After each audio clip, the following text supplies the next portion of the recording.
Scroll and Sword, welcome back. We just read the book of Malachi. Let's focus on chapter 1, 6 through 14, and chapter 2, 1 through 3. This is one of the most craziest things in the Bible, but did you know that God threatened to smear animal waste across the priests' faces? Wild, but the priests, they were still bringing sacrifices to God. The altar was still active. The ceremonies continued, and from a distance, worship probably looked quite normal, but they were offering blind, sick, and injured animals, the sacrifices that nobody wanted. And God asked them a simple question. Try giving that to your governor. Would he accept it? They gave human leaders more honor than they gave God. Then God delivered one of the most graphic warnings in scripture. He would spread the waste from their festival sacrifices across their faces.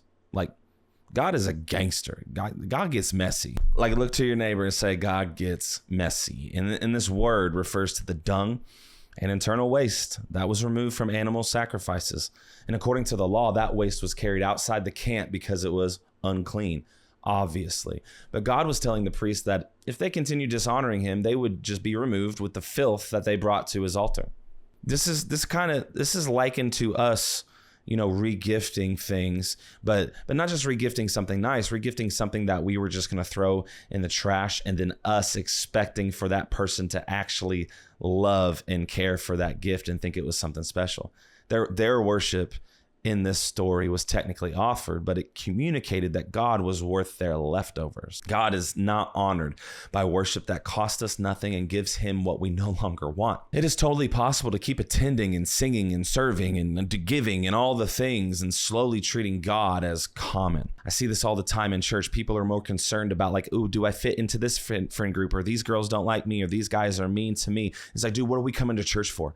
We need to come to church for God and God alone, and to worship him. So the question is not only whether you brought something, the question is what your offering says about his worth.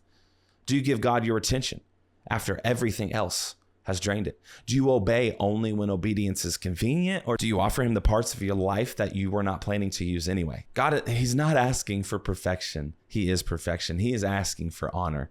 And worship becomes worthless when it gives God leftovers while pretending he received our best. So let's enter his gates with thanksgiving and praise, and let's give him everything we got. Love y'all. See you in the discussion room.